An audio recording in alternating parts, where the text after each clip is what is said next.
Nyalakan kamera Anda. Oke, emang harus nyalakan kamera ya? Ya, wajib di sini, Bang. Oke.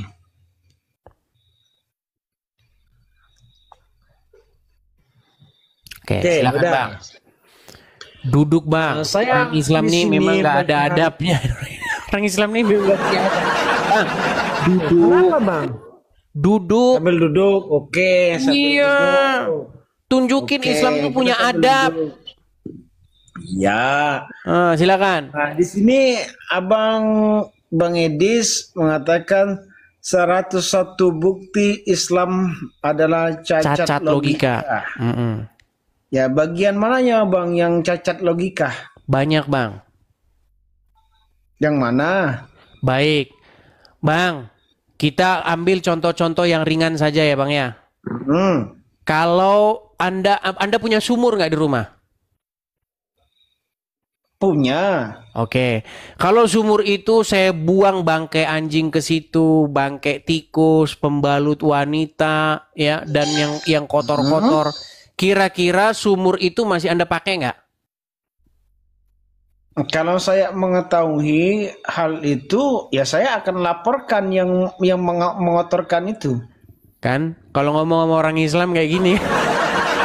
Kenapa, Bang? Yang ditanya Itu bukan perbuatan masalah jahat. Anda mau laporkan. Yang saya tanya apakah Anda tetap menggunakan air sumur itu? Ya, tentu tidak. Tentu tidak. Kenapa? Nah, karena sudah kotor. Karena tercemar. Nah, Ya. menurut Muhammad, air yang seperti itu masih tetap bisa dipakai, bahkan pakai wudhu. Makanya saya bilang Muhammad Di mana itu itu, nabi Bang? terjorok sedunia. Di mana itu ada tertulis demikian, di mana? Luar biasa. Loh, kok Baik. luar biasa. Baik, nggak apa-apa. Saya tunjukkan. Ya. Saya tunjukkan. Baik, saya akan tunjukkan tentang satu surat ya. Sebentar nih. Ya.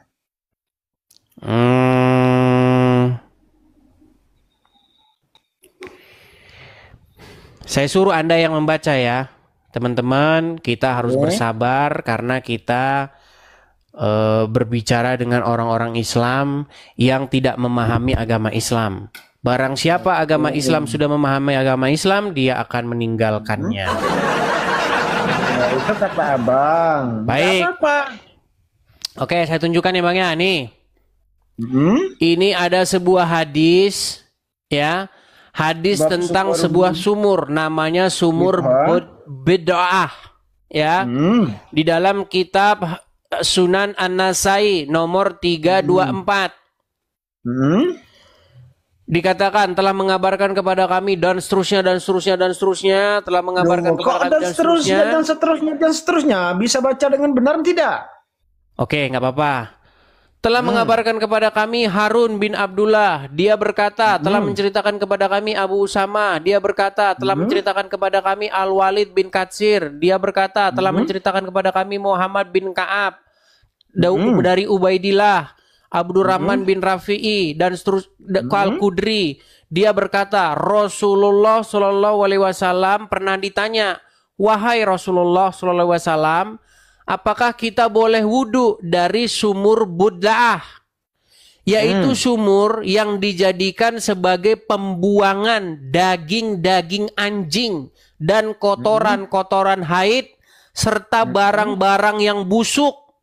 Rasulullah SAW bersabda, air itu suci, tidak ada sesuatu pun yang membuatnya najis.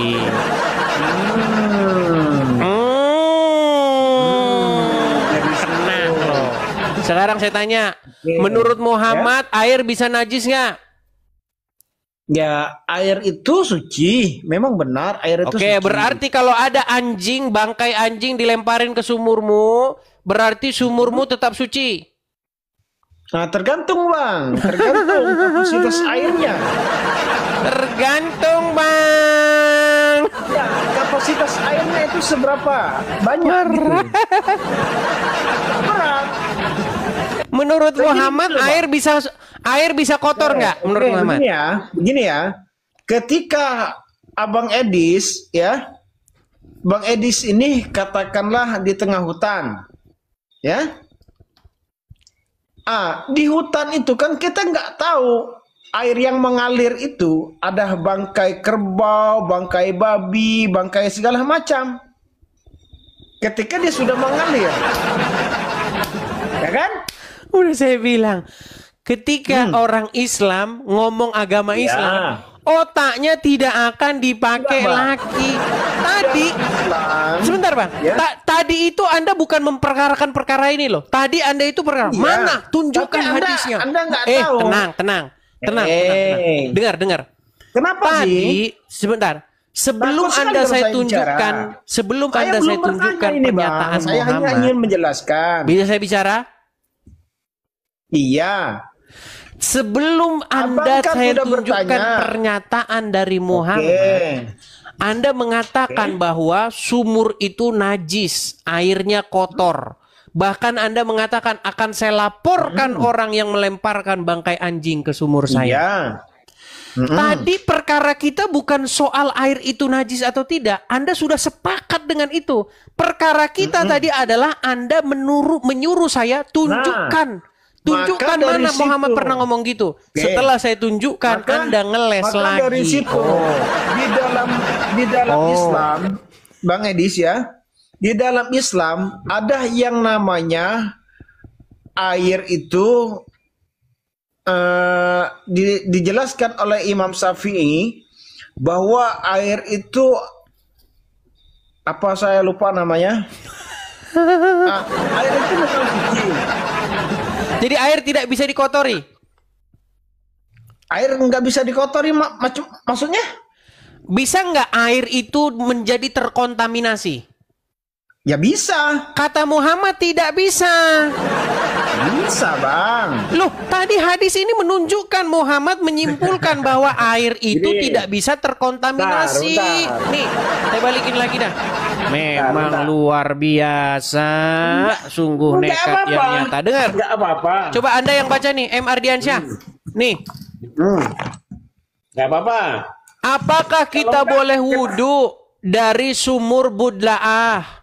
Yaitu sumur yang dijadikan sebagai pembuangan daging-daging anjing dan kotoran-kotoran haid serta barang-barang busuk. Apa jawab Muhammad?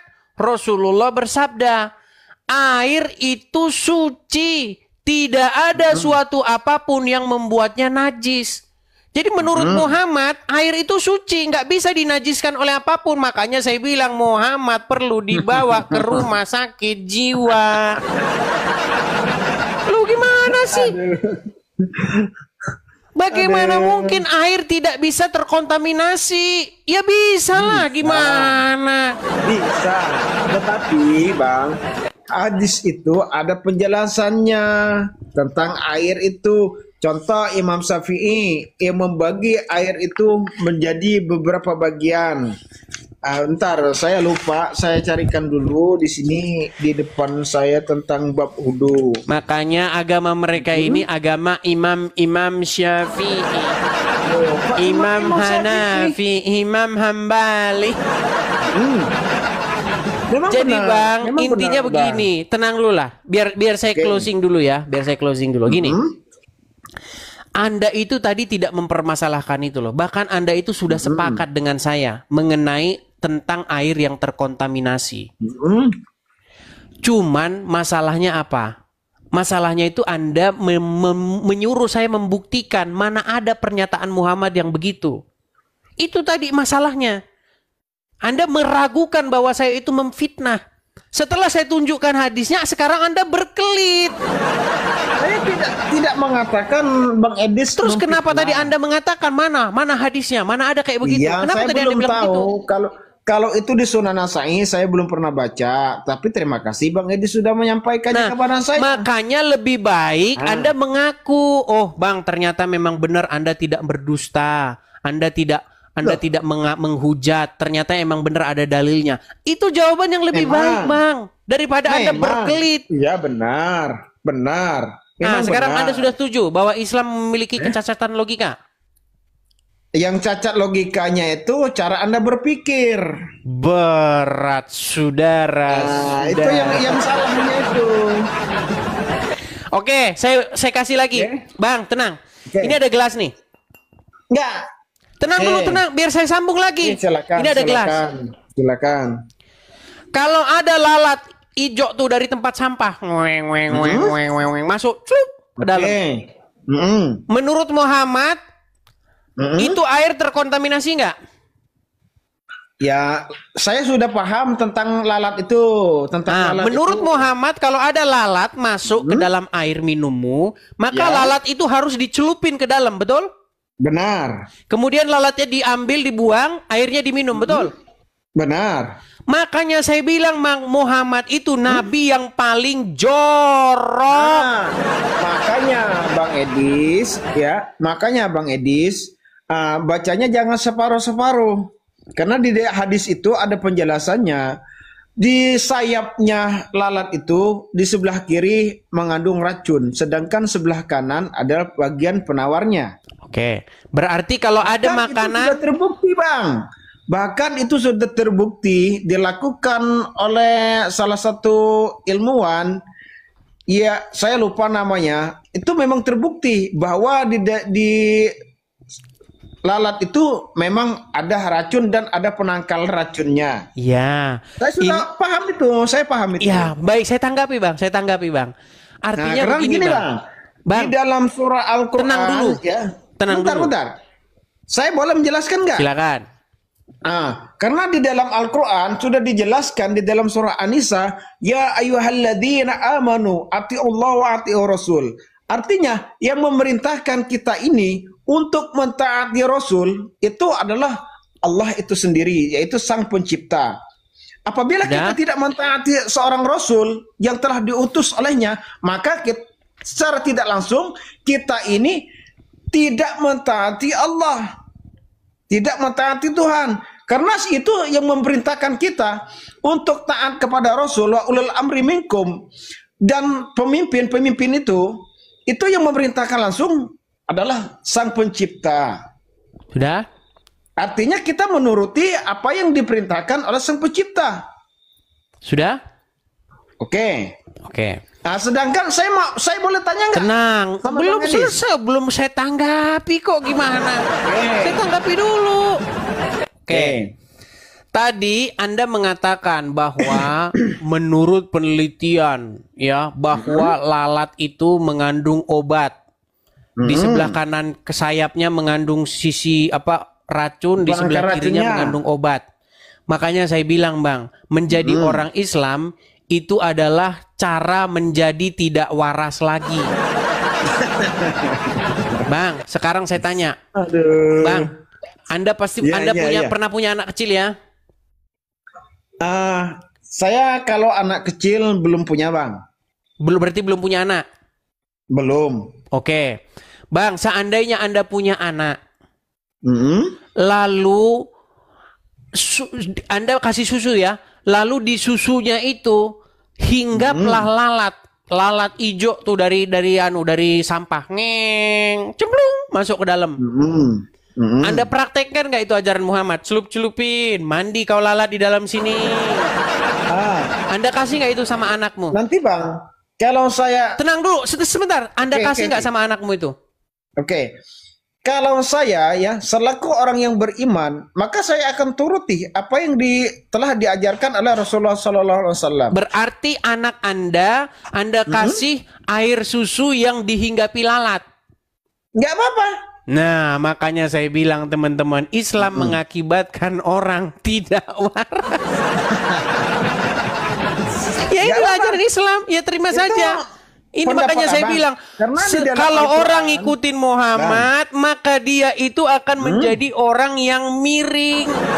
Jangankan air bekas mandian lalat, air kencing onta diminum.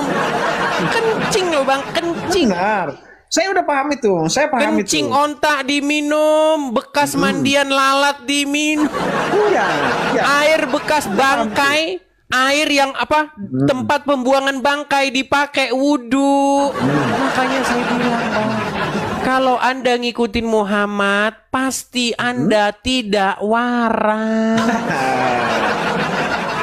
Gini. Ya kan? Oke.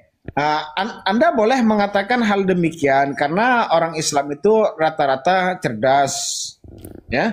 Anda boleh mengatakan hal demikian karena di dalam Al-Quran itu sudah dijelaskan di dalam surah Al-Baqarah, ya. Di dalam surah Al-Baqarah kalau nggak salah ayat 6, innal ladzina amanu sawa'un alaihim. Sesungguhnya orang-orang kafir itu kamu beri petunjuk atau tidak sama saja. Mereka tidak akan menerima. Terus ngapain dikasih petunjuk? Dalam Al-Quran. Ya, itu sebagai pegangan saya selaku umatnya Rasulullah SAW yang beriman kepada Allah, beriman pada hari akhir, itu selaku pegangan saya. Nggak apa-apa. Saya sudah sering orang-orang yang berdiskusi seperti Bang Edis ini, saya sudah berapa kali nonton Bang Edis, saya sudah beberapa kali juga berdiskusi dengan Mikana, dengan si siapa itu? Fokus aja Bang, jangan kemana-mana. Oke. Fokus kepada tema kita. Nggak apa-apa, nggak apa-apa. Tapi Sekarang intinya yang mau saya sampaikan gini Bang. Kalau Oke. ada seorang pegawai kafe, Abang main ke kafe, Bu, Bang atau Kak, minta kopinya. Nah, setelah kopi sampai kepada Anda lihat, "Ih, kok ada lalat? Kok ada lalat nih di kopi nih?" Ingat nih. Saya kalau jadi pegawai kafe, ada lalat di dalamnya, Muslim kalau protes saya bilang, "Kamu adalah orang yang tidak percaya kepada Nabi Muhammad. Kamu harus minum ini kopi yang ada lalatnya ini. Minum. Kalau kamu tidak minum ini, kalau kamu tidak minum ini, kamu menista Rasul." Jadi teman-teman, kalau kalian kerja di sebuah restoran, rumah makan Padang ataupun apa, kalau ada lalatnya di situ, hidangkan saja sama Muslim, hidangkan. Karena itu adalah makanan minuman yang sesuai dengan sunnah Rasul. Saya berbeda lagi Bang. Ketika saya, katakanlah saya ini selaku pegawai di tempat restoran, di kafe, saya akan menjaga itu Bang, supaya tidak terkombinasi oleh lalat. Tetapi Gimana? Ini kan bermuka dua kan? Ya itu.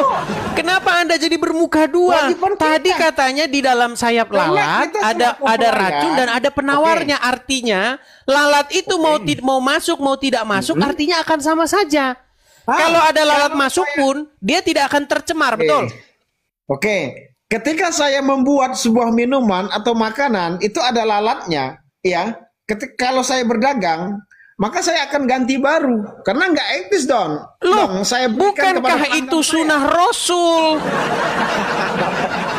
Makanya itu logikanya Bang. Nah, makanya gimana? saya bilang Bang, 101 bukti Islam cacat logika. Begini Bang Ardiansyah. Nggak. Gini loh Bang. Saya itu Bang ingin supaya kita itu kita pakai logika. Kenapa Bang? Ya. Saya ini dari hati kecil saya loh yang paling dalam mengajak saudara-saudara sebangsa saya Kalau mau untuk diajak berpikir. main logika, nanti kalau saya tanya, boleh nggak? Oh, nggak apa-apa. Saya Oke. justru ingin memberitakan logika. tentang Yesus saya kepada kalian.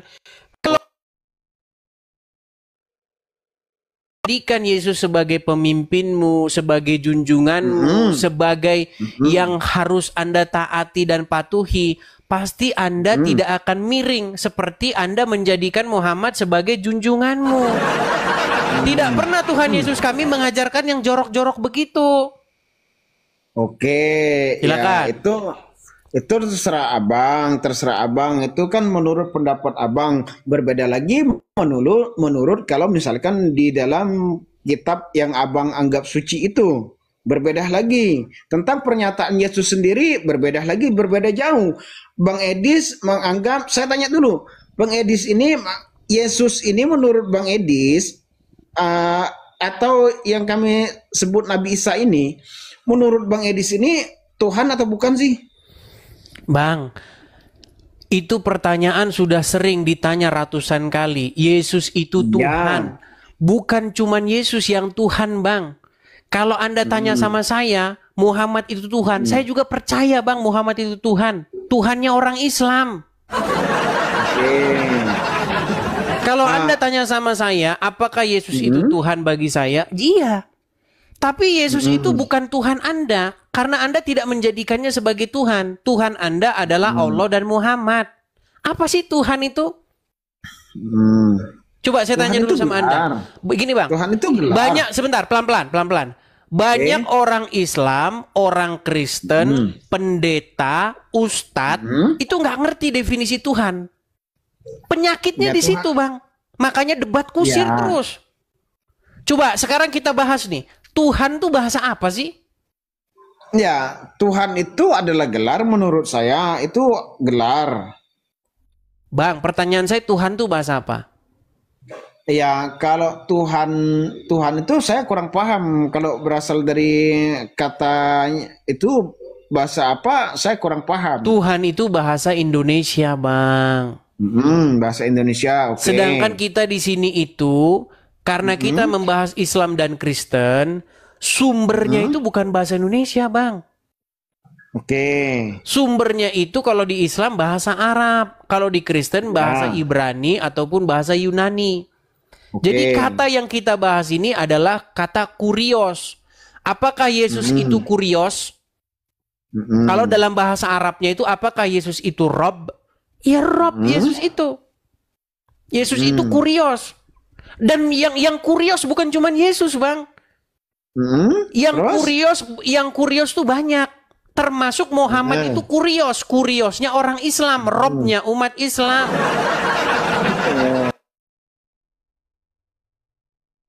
Kalau dikatakan Robnya orang Islam, Muhammad itu ya bisa jadi Bang Edis mengatakan sebagai Rob bisa jadi. Tapi yang lebih tepatnya ya Muhammad SAW ini adalah Sayyid.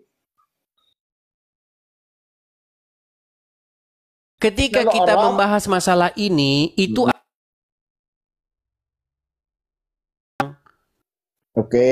karena kita ini tidak punya definisi yang sama. Bagaimana kita mau diskusi, Bang? Anda bertanya sama saya apakah Yesus Tuhan? Tuhan di kepala Anda itu apa? Masalahnya itu loh. Bentar, Edis.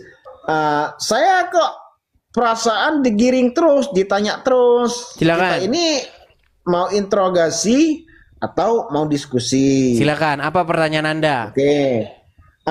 Saya mau bertanya, Bang. Definisi Tuhan itu dan otoritas Tuhan itu apa saja, Bang? Menurut Abang ini. Definisi Tuhan itu sebenarnya kata yang sama dengan Tuan. Tuhan sama Tuan tuh kata yang sama. Cuman orang-orang awam yang nggak sekolah, yang nggak tahu apa-apa, itu sudah membedakan dua kata itu. Padahal itu dua kata yang sama. Itu sama seperti tahu dengan tahu. Sama itu.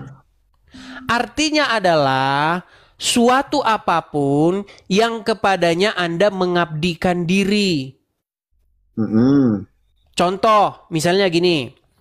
Jika seseorang mengabdikan diri kepada setan, taat, tunduk, patuh, takluk kepada setan, maka menurut bahasa Al-Quran, orang tersebut Tuhannya orang tersebut atau tuannya orang tersebut ya setan itu. Oh, itu kalau menurut Abang. Tapi bukan menurut saya itu definisi yang sesungguhnya di dalam Al-Quran maupun di dalam Bible. Kalau itu definisi Abang ya, oke, saya terima kalau definisinya seperti itu. Otoritasnya ini apa saja, Bang? Di dalam Bible yang menjadi otoritas itu adalah Bapa di sorga. Yesus juga otoritas yang datang daripada Bapa di sorga. Roh Kudus juga otoritas yang datang dari Bapa di sorga. Kok itu definisi otoritas? Otoritas. Definisinya seperti apa dong? Otoritas itu adalah sesuatu yang kepadanya Anda menaklukkan diri, sesuatu yang mengendalikan, yang menguasai Anda, Oke. Oke. yang mengatur. Yang mengatur. Terus yang mengatur. Yang mengatur, yang mengendalikan, yang memaksa Anda harus mengendalikan. menaklukkan diri, menundukkan diri kepadanya. Menaklukkan diri, menundukkan. Itu bukan otoritas, Bang. Itu Ya udah, terus definisi. apa otoritas? Apa pengertian Nah, otoritas? kalau otoritas Tuhan, hak mutlaknya Tuhan ini ya Bang, adalah Anda jangan ngomong Tuhan dulu, nanti Tuhan memberikan tuh siapa? petunjuk. Bang, Anda jangan ngomong Tuhan dulu. Masalahnya Tuhan di kepala Anda dengan Tuhan di kepala saya itu beda. Ya tentu beda karena Ya Tuhan makanya di itu kepala kita saya debat ini kusir nanti. Yang Ya, kita bahas karena itu pengertian. Pengertian. Apa sih Yang saya Tuhan tanya, itu? Biar kita nggak Bang debat Edis. kusir. yang saya tanya tadi ya Bang Edis, otoritasnya. Ardiansyah, coba dengarkan perkataan saya. Ketika dua orang berdebat, tetapi dua orang tersebut tidak memiliki definisi yang sama tentang apa yang diperdebatkan, maka perdebatan itu tidak akan berujung pangkal. Contoh, saya Berarti kasih ada yang contoh. salah dong.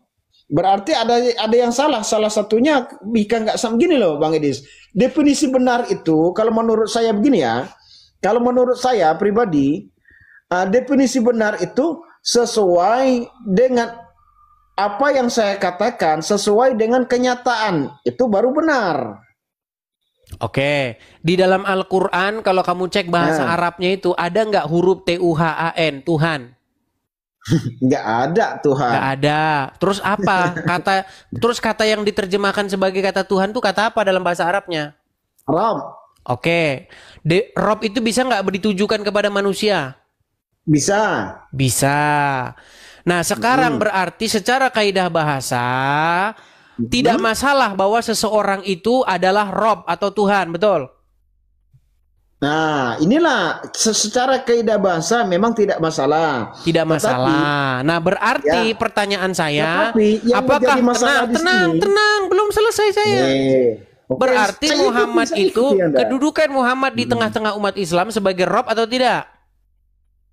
Sayyid, kalau saya Sayyid. Bukan sebagai Rob. Ya, kalau saya Sayyid. Bukan sebagai Rob. Bukan. Bukan. Nah ini. Jadi kalau kita diskusi seperti ini, kita tidak akan ketemu. Pertanyaannya sekarang begini. Tidak akan ketemu. Oke, Rasulullah tenang. SAW. Kenapa manusia disebut sebagai Rob di dalam Al-Quran itu? Kenapa Rob itu seorang manusia bisa di dalam menjadi Al-Quran Tuhan. disebut sebagai Rob? Tuhan bisa. Iya, kenapa Tuhan dia bisa. disebut sebagai Rob? Siapa yang disebut sebagai Rob? Muhammad. Tadi Anda mengakui ada seorang manusia yang disebut sebagai Rob di dalam Al-Quran, betul? Iya. Siapa manusia itu? Di dalam surah Yunus ada. Iya, siapa manusia itu? Dalam surah Yusuf itu adalah raja, saya lupa nama raja itu, tapi itu pernah saya baca di dalam Al-Quran, di dalam surah Yusuf ada itu. Oke, dia sebagai Rob, betul? Betul. Kenapa dia kok disebut sebagai Rob? Nah, inilah yang menjadi masalah. Rob ini kan bisa dikatakan sebagai Tuhan, bisa juga Tuan. Iya, pertanyaan saya, kenapa dia disebut sebagai Rob? Ya karena pada masa itu kalau nggak salah, pada masanya Nabi Yusuf alaihissalam ini itu raja. Iya, karena dia mengapain? Karena dia ngapain? Karena dia ngapain maksudnya? Karena dia memimpin, memerintah, mengendalikan, Ya, benar. mengatur. Betul. Benar. Perbuatan-perbuatan itulah yang membuat dia disebut sebagai Rob. Betul. Ya, selaku pemimpin, ya. Oke. Muhammad Sebagai melakukan tuan. pekerjaan yang sama nggak? Memimpin, mengatur, mengendalikan. Memimpin, mengatur, mengendalikan. Nah, boleh dikatakan Oke, demikian, boleh. berarti Saya sudah secara paham, kaidah bahasa arahnya Muhammad sudah Rob, paham, betul tidak? ya.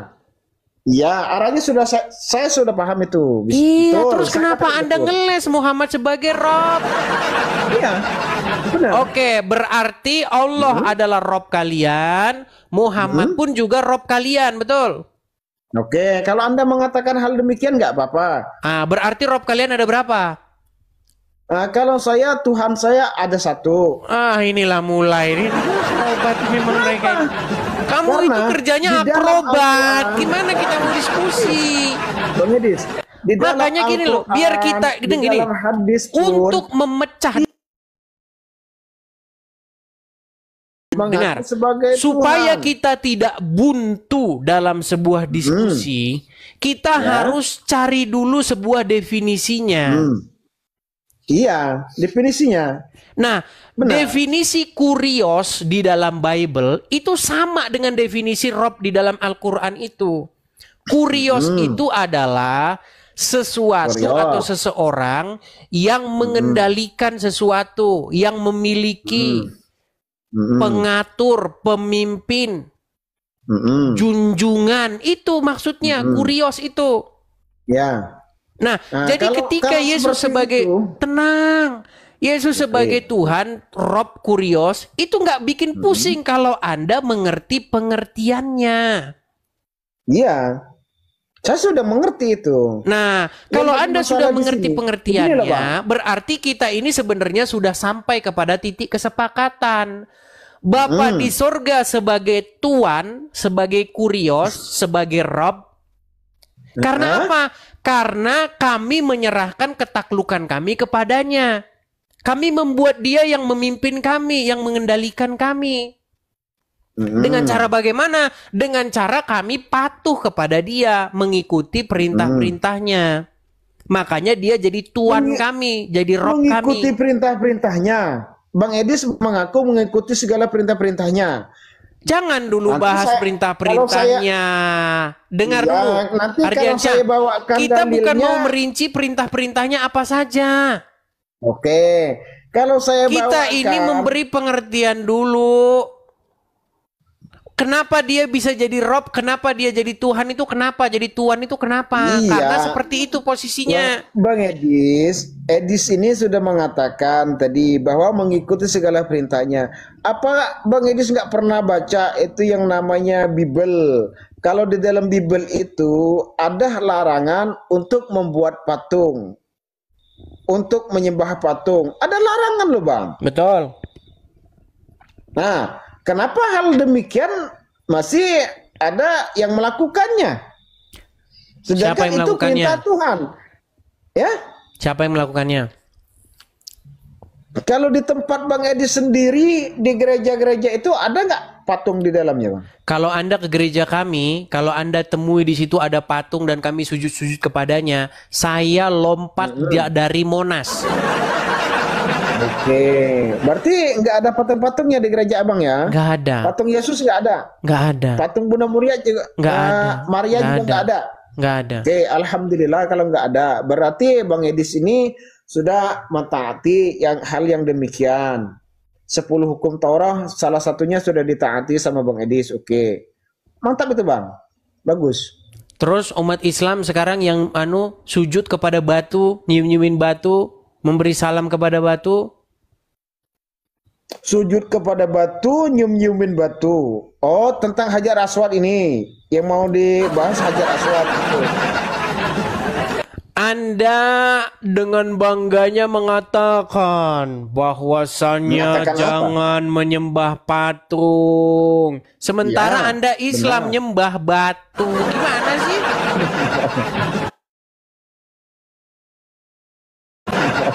Anda salah. Anda salah kalau mengatakan saya menyembah batu. Anda salah. Ya udah, Islam ngajarin orang nyiumin batu di Karena Arab nggak? Di dalam surah Al-Fatihah. Iya, ini kita lompat-lompat nih. Anda ini orangnya nggak bisa fokus, Tidak gitu loh. menyembah batu, Bang. Kita Karena ini dari hanya tadi memuji membahas. kepada Sang Pencipta. Anda ini Ya. dari tadi kita ini inti Islam dan Kristen itu apa sih? Inti Islam dan Kristen itu cuma satu. Kalian mempertuhan Muhammad, kami mempertuhan Yesus. Cuman itu. Cuman kalian ini nggak sadar-sadar. Kok lari Kami tidak ada kemana-mana? yang mempertuhan. Ada mempertuhan, ya benar. Kalau Anda katakan mempertuhan, iya. Kalau Muhammad dikatakan Tuhan, itu salah. Mempertuhan dengan menuhankan atau mempertuhan itu hampir sama, Bang.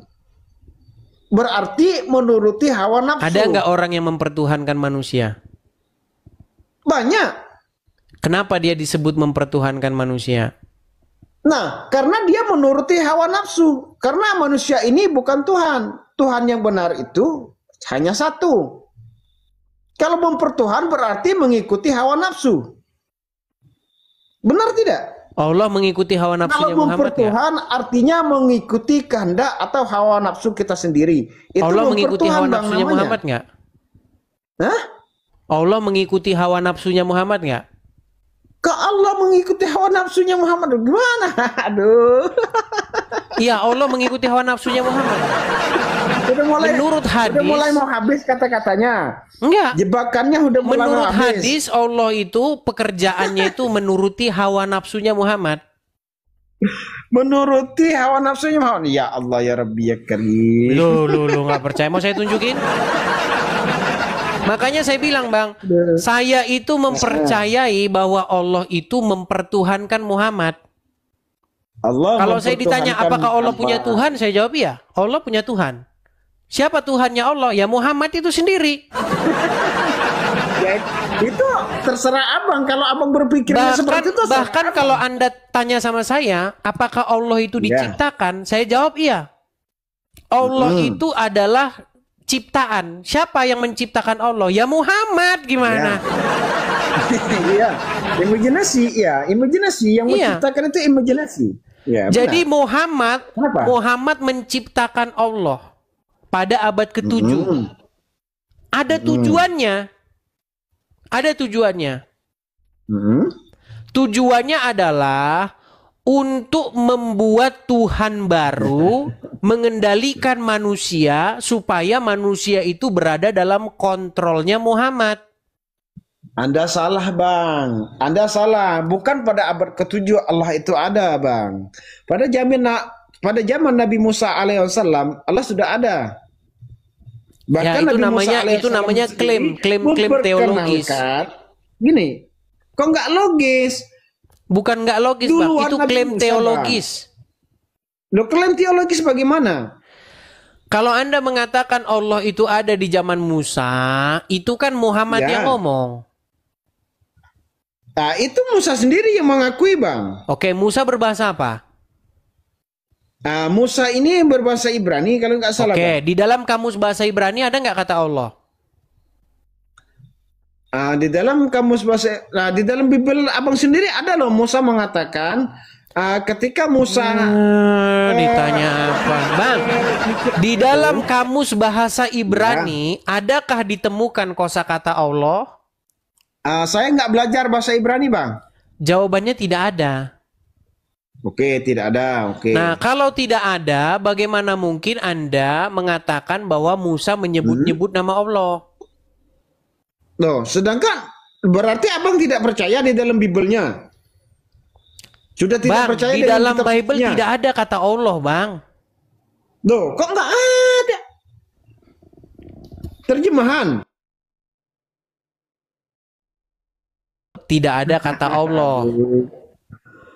Terus bagaimana yang Musa itu bertemu dengan api itu gimana? Tidur dulu, Bang, di bawah sana. Lompat aja.